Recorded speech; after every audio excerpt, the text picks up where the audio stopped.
Hello everyone, welcome to Nisha knowledge hut. अपनी NCERT series को आगे बढ़ाते हुए आज हम क्लास 8 का ज्योग्राफी बुक से चैप्टर 1 डिस्कस करेंगे, जिसका नाम है रिसोर्सेज।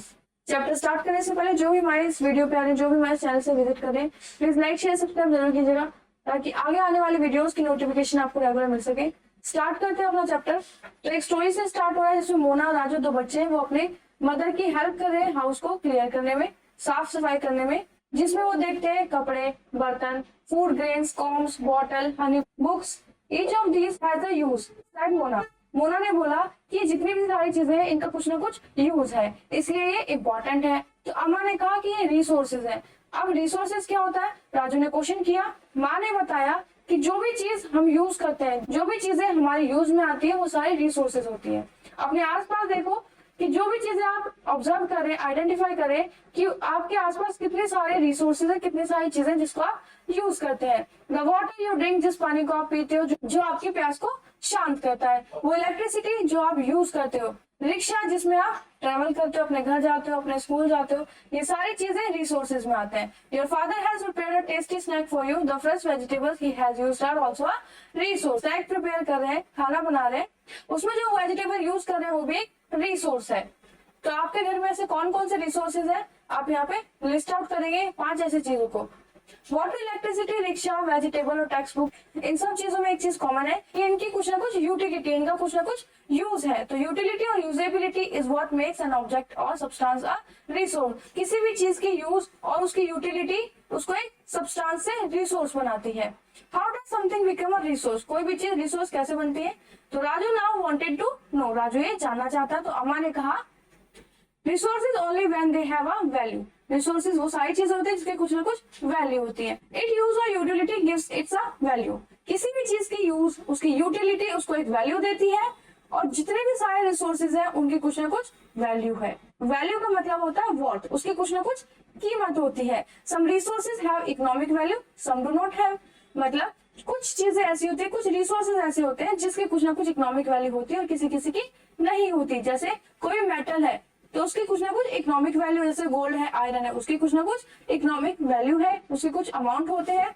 ब्यूटीफुल लैंडस्केप, इन्वायरमेंट, आप आसपास जो भी देख रहे हैं, इनकी कोई इकोनॉमिक वैल्यू नहीं होती, but both are important and satisfy human needs. लेकिन दोनों ही क्या है, इम्पोर्टेंट है और ह्यूमन नीड्स को सेटिस्फाई करते हैं। Some resources can become economically valuable with time. कुछ चीजें ऐसी होती है जिनके टाइम के साथ कुछ ना कुछ इकोनॉमिक वैल्यू हो जाती है। जैसे कि जो हमारी ग्रैंड मदर होती है, घर में कुछ ना कुछ जड़ी बूटियों को इस्तेमाल करके वो काढ़ा बनाते हैं, कुछ रेमेडीज उसमें यूज करते हैं। लेकिन वही चीज अगर कोई कंपनी बनाने लगे और उसके बाद उसको बेचने लगे तो क्या, तो उसकी एक इकोनॉमिक वैल्यू बन जाएगी, वो एक कीमत पे बिकने लग जाएगी और फिर उसका पेटेंट हो जाएगा। पेटेंट का मतलब एक एक्सक्लूसिव राइट उस कंपनी के पास हो जाएगा, जिसकी वजह से कोई और उस आइडिया को यूज कहीं पर भी नहीं कर सकता। Time and technology are two important factors that can change substance into resource. Time और टेक्नोलॉजी वो दो फैक्टर होते हैं जो किसी भी सब्सटेंस को रिसोर्स में कन्वर्ट कर देते हैं। टेक्नोलॉजी क्या होता है कि एप्लीकेशन, नॉलेज और स्किल का किसी भी चीज को बनाने में, उसको टेक्नोलॉजी कहते हैं। जब कोई भी नॉलेज और स्किल यूज होती है किसी भी चीज को बनाने के लिए तो उसको टेक्नोलॉजी कहते हैं। Both are related to the needs of the people. Time और टेक्नोलॉजी दोनों किससे रिलेट करते हैं, लोगों से। People themselves are the most important resource. लोग भी एक क्या, एक इम्पोर्टेंट रिसोर्स है। उन्हीं की स्किल्स और नॉलेज को यूज करके, या पीपल ही है जो अपनी नॉलेज और स्किल्स को यूज करके टेक्नोलॉजी के थ्रू बहुत सारी चीजों का इन्वेंट करते हैं या फिर सब्सटेंस को रिसोर्सेज में कन्वर्ट करते हैं। तो it is their ideas, knowledge, invention and discovery that lead to the creation of more resources. Each discovery और invention leads to many others. The discovery of fire led to, जैसे यहाँ पे लिखा है कि पहले लोग क्या करते थे, खाने की कुछ भी डिस्कवरी नहीं हुई थी, जिन तरीकों से हम खाना बनाते हैं उनकी कोई डिस्कवरी नहीं थी। जैसे ही फायर का इन्वेंशन हुआ तो नई नई डिशेज, नई नई चीजें प्रिपेयर होने लगी। उसी तरह से जब पहिए का इन्वेंशन हुआ तो बहुत सारा डेवलपमेंट हुआ, ट्रांसपोर्ट बनने लगे, एक जगह से दूसरी जगह ट्रेवल करना इजी हो गया। The technology to create hydro electricity, technology का यूज करके क्या हुआ, हाइड्रो इलेक्ट्रिसिटी, इलेक्ट्रिसिटी बनने लगी। मोटर्स बनी जिसकी वजह से पानी एक जगह से दूसरी जगह इजिली पहुंचाया जाने लगा। ये एक्टिविटी दी हुई है, इसमें आपको क्या करना है, ये लिस्ट मेंशन है, इसमें से आपको बताना है कि कौन सी चीज की इकोनॉमिक वैल्यू है, कौन सी चीज की नहीं है। जैसे कॉटन क्लॉथ की है, आयरन ओर की है। टाइप्स ऑफ रिसोर्सेज देखते हैं, 3 टाइप के रिसोर्सेज होते हैं, नेचुरल, ह्यूमन मेड और ह्यूमन। नेचुरल रिसोर्सेज कौन से होते हैं, नेचुरल रिसोर्सेज होंगे जिनको हम एज इट इज यूज करते हैं, जो हमें नेचर से मिले, या उसमें थोड़ा बहुत मॉडिफिकेशन करके हम उन्हें यूज कर सकते हैं। ये डेफिनेशन यहाँ पे मेंशन है। जिस हवा को हम ब्रीथ में यूज करें, सांस लेने में यूज करें, जिस पानी को हम रिवर्स और लेक से ले रहे हैं, सॉइल मिनरल, ये सारी चीजें नेचुरल रिसोर्सेज में आती है। कुछ ऐसी चीजें हैं जो हमें एज अ गिफ्ट नेचर से मिली है, जिसे हम डायरेक्टली यूज करते हैं, ये सभी उनमें ही आती हैं। कुछ केसेस में हमें कुछ टूल्स और टेक्नोलॉजी यूज करके नेचुरल रिसोर्सेज को अपने यूज में लाने के लिए कन्वर्ट करना पड़ता है। नेचुरल रिसोर्सेज को दो कैटेगरीज में फिर से बांटा हुआ है, रिन्यूएबल और नॉन रिन्यूएबल। रिन्यूएबल वो रिसोर्सेज होती हैं जो रिन्यू होती रहती हैं, जो समय के साथ अपने आप बनती रहती हैं, जो खत्म नहीं होती हैं। नॉन रिन्यूएबल वो रिसोर्सेज है जो टाइम के साथ खत्म होती रहती हैं और रिन्यू होने में बहुत टाइम लगता है, जैसे कि water. Renewable resources are those which get renewed और replenished quickly. Some of these are unlimited or not affected by human activities. कुछ इनमें से ऐसी होती है कि जो अनलिमिटेड फॉर्म में अवेलेबल है और ह्यूमन एक्टिविटीज की वजह से वो अफेक्टेड नहीं होती, जैसे कि सोलर, मतलब जो रेज मिल रही है हमें। लेकिन कुछ ऐसी चीजें भी हैं जैसे कि वाटर, सॉइल, फॉरेस्ट, इनको अगर हम केयरलेस मैनर में यूज करते हैं, इनका अच्छे से यूज नहीं करते, सस्टेनेबल वे में यूज नहीं करते, तो एक टाइम ऐसा आएगा कि ये सारी चीजें खत्म हो जाएंगी, क्योंकि ये एक लिमिटेड अमाउंट में ही प्रेजेंट है। जैसे हमने प्रीवियस क्लास में पढ़ा, साफ पानी जो हम अपने यूज में लेते हैं वो कितना कम अवेलेबल है। Water seems to be unlimited renewable resources, but shortage and drying up of natural resources is a major problem in many parts of the world. तो यहाँ पे लिखा है कि हमने देखा हमारी अर्थ पे कितना सारा पानी अवेलेबल है, लेकिन जो हम यूज में लाते हैं वो बहुत कम अमाउंट में है। लेकिन जैसे जैसे हम इसको केयरलेस मैनर में यूज कर रहे हैं और क्लाइमेट जो चेंज हो रहा है, जिसकी वजह से जो नदी तालाब है वो सूख रहे हैं, वर्ल्ड में बहुत सारी ऐसी जगह है जहाँ पे पानी की कमी हो रही है। Non renewable resources are those which have a limited stock. Once the stock are exhausted it may take thousand of years to be renewed और रिप्लेनिश्ड। मतलब नॉन रिन्यूएबल रिसोर्सेज का एक पर्टिकुलर स्टॉक है नेचर में, अगर वो खत्म हो गया तो उसको बनने में, उसको रिप्लेनिश होने में, रिन्यू होने में थाउजेंड्स ऑफ ईयर लग जाएंगे, और हमारी इतनी उम्र नहीं है कि हम 1000 ईयर्स तक वेट कर पाए दोबारा इन सब चीजों को बनना देखने के लिए। Since this period is much more than human life spans, तो ये बहुत एक ह्यूमन लाइफ स्पेन से। Such resources are considered as non-renewable resources, जैसे कि coal, petroleum, natural gas. Stock of resources क्या होता है? एक अमाउंट किसी भी रिसोर्स का जो अवेलेबल है यूज करने के लिए, एक पर्टिकुलर अमाउंट। अब देखिए ग्लास में पानी है, तो ग्लास में जितना पानी है सिर्फ वही उसका अमाउंट है। एक गिलास ही पानी जब उसको आप पी लेंगे तो वो खत्म हो जाएगा, ठीक है। लेट्स 2 में आपको कुछ ऐसे रिन्यूएबल रिसोर्सेज मेंशन करनी है जो कि ओवर यूज से अफेक्ट होती है। The distribution of natural resources depend upon number of physical factors like terrain, climate and altitude. जो नेचुरल रिसोर्सेज का पूरे वर्ल्ड में, पूरे अर्थ में जो डिस्ट्रीब्यूशन है वो बहुत अनइवन सा है। कहीं पे यूरेनियम पाया जाता है, कहीं पे फॉस्फोरस पाया जाता है, कहीं पे आयरन पाया जाता है। ये डिस्ट्रीब्यूशन डिपेंड होता है उस जगह के फिजिकल फैक्टर्स कैसे हैं, वहाँ का क्लाइमेट कैसा है, वहाँ का ऑल्टीट्यूड कैसा है। The distribution of resources unequal because this factor differ so much over the अर्थ। तो ये सारा जो डिस्ट्रीब्यूशन है रिसोर्सेज का बहुत अनइक्वल है पूरी अर्थ के ऊपर। ह्यूमन मेड रिसोर्सेज क्या होते हैं?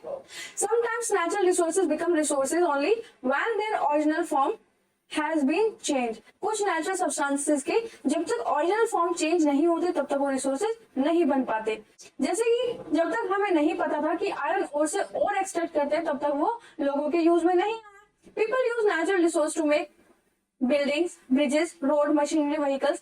तो लोग क्या करते हैं, इन सारे रिसोर्सेज को बिल्डिंग्स बनाने में, ब्रिज बनाने में, रोड बनाने में, मशीनरी बनाने में और व्हीकल्स बनाने में यूज करते हैं। इसी को हम क्या कहते हैं? ह्यूमन मेड रिसोर्सेज, जिसमें कुछ ना कुछ टेक्नोलॉजी यूज करके उन सब्सटेंसेस को यूजेबल फॉर्म में लाया गया है। इन रिसोर्सेज को किसने बनाया? ह्यूमन ने। ह्यूमन ने अपनी स्किल्स यूज करी, टेक्नोलॉजी यूज करी। तो ह्यूमंस भी क्या है? एक रिसोर्स है। लेट्स डू में आपको 5 चीजें बतानी है ह्यूमन मेड रिसोर्सेज की। अब ह्यूमन रिसोर्सेज क्या होते हैं? लोग बाग ही ऐसे हैं जो नेचर में जो चीजें प्रेजेंट है उसमें कुछ ना कुछ स्किल्स और टेक्नोलॉजी लगा के, नॉलेज लगा के उसको यूजेबल फॉर्म में कन्वर्ट करते हैं। डू यू नो में यहाँ पे डेफिनेशन दी, human resource refers to the number, मतलब quantity and abilities.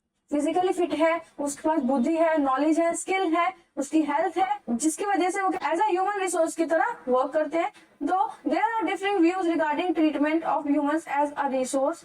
One cannot deny the fact that it is the skill of humans that help transform the physical material into a valuable resource. जैसे कि हम बोलते हैं human एक resource है, ये बहुत ज्यादा कॉन्फ्लिक्ट वाली बात हो जाती है, लेकिन हम इस सच को डिनाई नहीं कर सकते कि ह्यूमंस की वजह से ही ये स्किल्स और नॉलेज यूज करने के बाद जो ये चीजें हैं जो अर्थ के ऊपर प्रेजेंट है उनको यूजेबल फॉर्म में लाया जा सका। जैसे कि ह्यूमंस है अपने नॉलेज और अपने स्किल्स का यूज करके लोगों का ट्रीटमेंट करते हैं। That is why human being are special resource. इसलिए ह्यूमन बीइंग क्या है? स्पेशल रिसोर्स है। People are human resource. Education and help in making people a valuable resource. Human को human resource बनाने में एजुकेशन और हेल्थ का बहुत ज्यादा इंपॉर्टेंट रोल होता है। तो सभी के लिए जरूरी है कि उनके पास स्किल्स होनी चाहिए, नॉलेज होनी चाहिए, हेल्थ उनकी सही होनी चाहिए ताकि वो अपना डेवलपमेंट कर सके। ह्यूमन रिसोर्स को डेवलप करने के लिए, इंप्रूव करने के लिए बहुत सारे प्रोग्राम्स भी चलाए जाते हैं। कंपनीज में भी बहुत सारे ऐसे एक्टिविटीज होती हैं जिसमें ह्यूमन रिसोर्स की डेवलपमेंट हो सके, स्किल्स उनकी और अच्छे से इंप्रूव हो सके। कंजर्विंग रिसोर्सेज, हम कैसे इन रिसोर्सेज को कंजर्व कर सकते हैं। Mona had a nightmare, she dreamed that all the water on the earth had dried up and all the tree cut down. तो मोना ने एक सपना देखा है कि सारे पेड़ कट चुके हैं, सारी नदियां सूख चुकी हैं, उसने कहीं भी आसपास कोई छांव नहीं है, पीने के लिए पानी नहीं बचा, लोग इधर उधर घूम रहे हैं। उसने अपनी माँ से पूछा क्या ये पॉसिबल है? तो उसकी माँ ने आंसर किया कि हाँ ये पॉसिबल है, जल्दी ही ये चीज एग्जॉस्ट हो सकती है, खत्म हो सकती है अगर हम उन्हें केयरलेस वे में यूज करेंगे। तो केयरफुली मैनर में यूज करना ताकि प्रेजेंट और फ्यूचर की जो रिक्वायरमेंट्स है वो फुलफिल हो सके। Using resource carefully and giving them time to get renewed is called. Resources को इस तरह से यूज करना कि वो अपने आप को रिन्यू करने के लिए उनके पास समय हो सके, उनको यूजेबल फॉर्म में जितनी जरूरत है आपको सिर्फ उतना ही आप उनको यूज करें।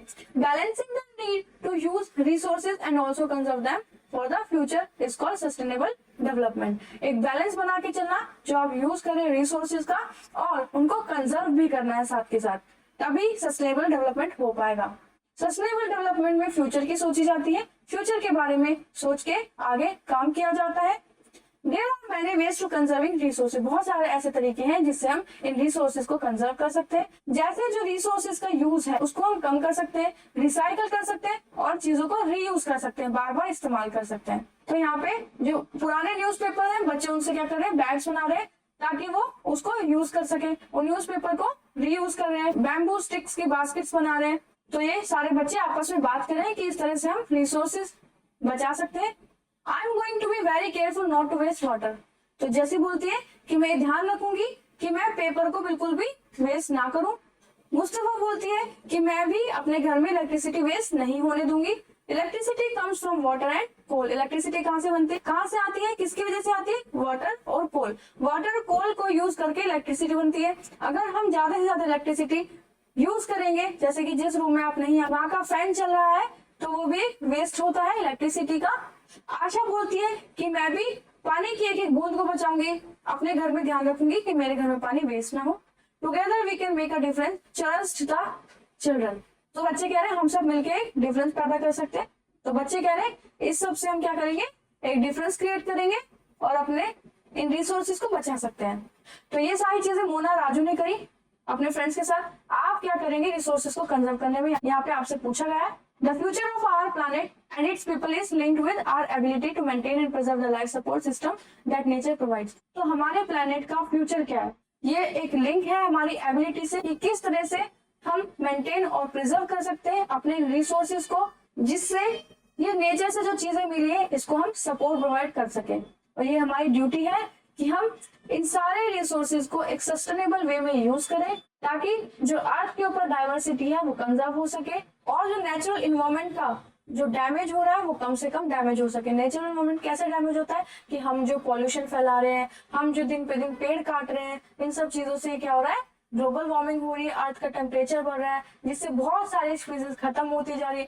तो ये सारे हार्मफुल इफेक्ट हमारे इन्वायरमेंट को डैमेज करते हैं। ये कुछ प्रिंसिपल यहाँ पे मेंशन है सस्टेनेबल वे में आप कैसे सस्टेनेबल डेवलपमेंट कर सकते हैं। जैसे जितनी भी अर्थ के ऊपर लाइफ है उसको केयर और रिस्पेक्ट करें, ह्यूमन लाइफ को इम्प्रूव करें, मतलब ह्यूमंस को स्किल्स और डेवलप बनाएं ताकि वो ह्यूमन रिसोर्स की तरह वर्क कर सके। अर्थ के ऊपर जितनी भी डाइवर्सिटी है उसको कंजर्व करें, नेचुरल रिसोर्सेज का जो डैमेज हो रहा है उसको कम करें। हमारा जो पर्सनल एटीट्यूड है, जो प्रैक्टिसेस है इन्वायरमेंट के थ्रू, उसको हम चेंज करें। कम से कम पॉलिथीन का यूज करें ताकि इन्वायरमेंट में जो प्लास्टिक जारी है उसका अमाउंट हम कम कर सके। Enable communities to care for their environment. और लोगों को ज्यादा से ज्यादा जागरूक करें कि वो भी केयर करें अपने हिसाब से इन्वायरमेंट की। एक्सरसाइज डिस्कस कर लेते हैं। Why are resources distributed unequally over the earth? Earth के ऊपर क्यों इतना अनइक्वल वे में जो रिसोर्सेज है वो डिस्ट्रीब्यूट है? तो ये हमने चैप्टर में देखा। वहां की क्लाइमेट कंडीशंस होती है, एल्टीट्यूड होते हैं, जो कि डिपेंड करते हैं कि वहां पे कौन से रिसोर्सेज पाए जाएंगे। What is resource conservation? Resource conservation क्या होता है? रिसोर्स आप कैसे कंजर्व कर सकते हैं, वो सारी चीजें आप यहाँ पे बताएंगे। ह्यूमन रिसोर्सेज इंपॉर्टेंट क्यों है? बिकॉज ह्यूमंस की वजह से ही, उनकी स्किल्स की, उनकी नॉलेज की वजह से ही जो रिसोर्सेज है वो यूजेबल फॉर्म में कन्वर्ट हो पाए, उनको हम यूज कर सकते हैं। सस्टेनेबल डेवलपमेंट क्या होता है? तो ये हमने सारी चीजें चैप्टर में पढ़ी, तो आप अच्छे से आंसर कीजिएगा। कोई भी डाउट आता है तो कमेंट करके जरूर पूछिएगा। Which one of the following does not make substance a resource? कौन सी ऐसी चीज है सब्सटेंस को रिसोर्स बनाती है? तो उसकी value. Which of the following is a human made resource? कौन सी ऐसी चीज है जो ह्यूमन मेड रिसोर्स है? तो स्प्रिंग वाटर नहीं, ट्रॉपिकल फॉरेस्ट नहीं, मेडिसिन दवाइयां जो लोगों के इलाज के लिए यूज हुई हैं। तो ये ह्यूमंस ने अपने स्किल्स का, अपनी नॉलेज का यूज किया, जिसकी वजह से बड़ी बड़ी बीमारियों को वो ट्रीट कर सकते हैं। Complete the statement. Non renewable resources are those which have limited store made by human beings derived from non living things. तो इसका आंसर है those which have limited stock. वो जल्दी ही खत्म हो सकते हैं, वो रिन्यूएबल नहीं होते। तो ये चैप्टर, ये वीडियो यहीं खत्म होती है। जो भी हमारे चैनल पे है, जिसने ये वीडियोस देखी है, वो सभी हमारे इस चैनल को लाइक शेयर सब्सक्राइब जरूर कीजिएगा। बेल आइकन को जरूर प्रेस कीजिएगा ताकि आगे आने वाली वीडियोस की नोटिफिकेशन आपको मिलती रहे। अपने फ्रेंड्स के साथ जरूर शेयर कीजिएगा ताकि वो भी इस चैप्टर को अच्छे से पढ़ पाए। कोई भी डाउट आता है तो कमेंट करके जरूर पूछिएगा। All the best, thank you.